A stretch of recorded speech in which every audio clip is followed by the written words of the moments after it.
African News Update on top accolade news. The headlines: Malian opposition leader faces trial. Julius Malema denied UK visa. Johannesburg allocates nearly 300 million rand to electrify informal settlements. Ethiopia's BRICS membership spurs economic growth.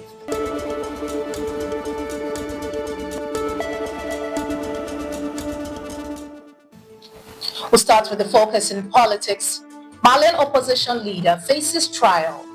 Mali's opposition leader Mamadou Traoré is set to stand trial next month on charges of undermining the credit of the state and spreading false news after he sharply criticized the country's military rulers.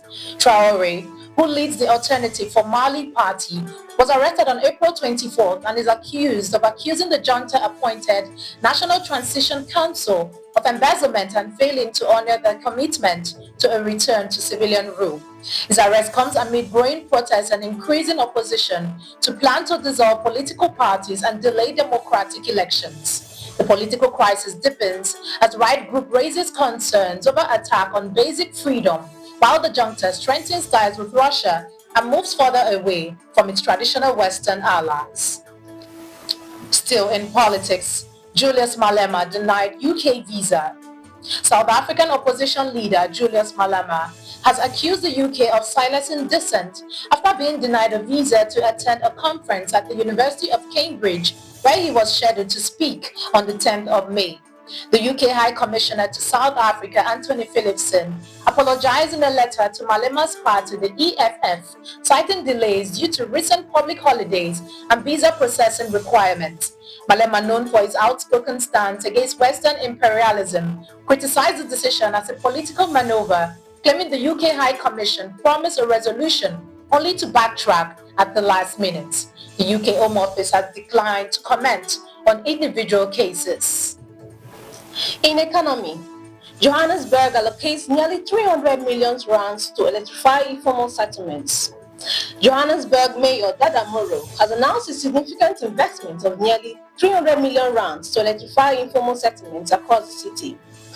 The 296 million rands allocation will focus on connecting high-need areas such as Dipsford, Orange Farm and Kea Sands to electricity grid. This initiative aims to provide thousands of households with safe and legal access to power, while also setting the foundation for future infrastructure upgrades and formalization of these communities. The mayor emphasized that this electrification project is a top priority for the city as part of ongoing efforts to improve living conditions. Still in economy, Ethiopia's BRICS membership spurs economic growth. Russia's ambassador to Ethiopia has praised Ethiopia's accession to BRICS as a transformative step for the country's economic growth and international influence, citing increased access to development financing, technical expertise, and global markets. He emphasized that the move strengthens Ethiopia's role in shaping global governance and deepening its economic ties with Russia.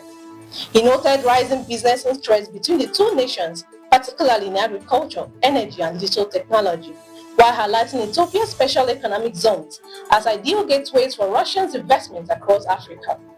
Historical Soviet-Ethiopian cooperation, he added, lays a strong foundation for expanded partnership in today's BRICS framework. You are watching African News on Top Accolade News. Do stay with us. Still to come.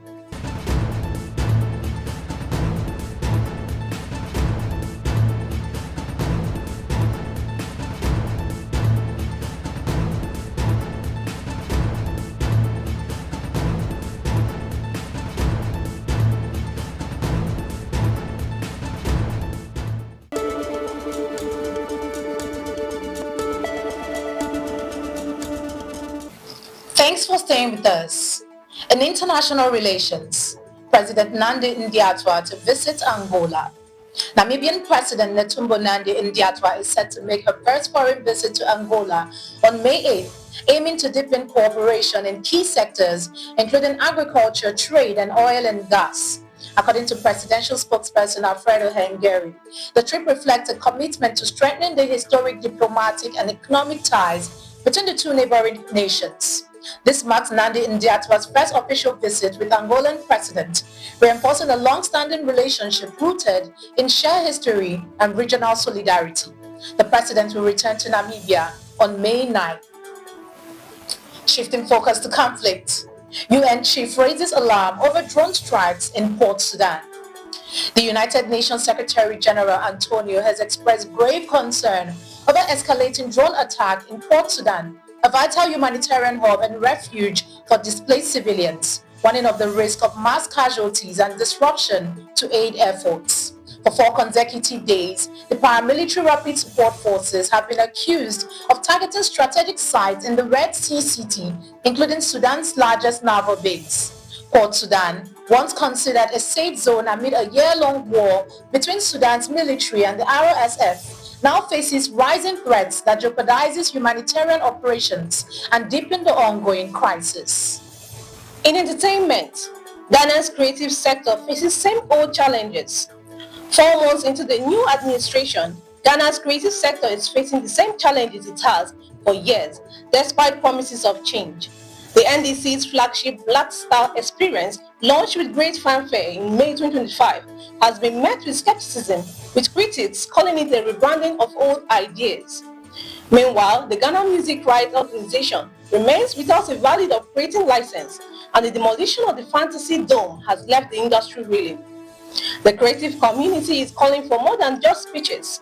They want action, funding and real investment in infrastructure. For the creative sector, it's time for the government to match their resilience with results.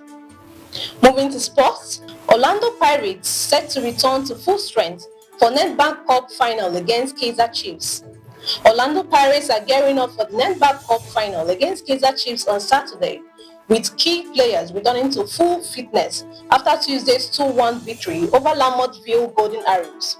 Coach Jose Ribero's strategic rotations paid off with Mambasa coming off the bench to score the winning goal. The Buccaneers will now face their bitter rivals, Kaizer Chiefs, in what promises to be a thrilling final for silverware and bragging rights at Moses Mahida Stadium at 3:30 p.m. on Saturday. That concludes our African news update for today. Stay tuned for more African news and developments. Thanks for joining us. I am Ojo-Rumi Okocha. And I am Ihoma Ihanacho. Connect and engage with us on all our social media handles. Do have a wonderful day.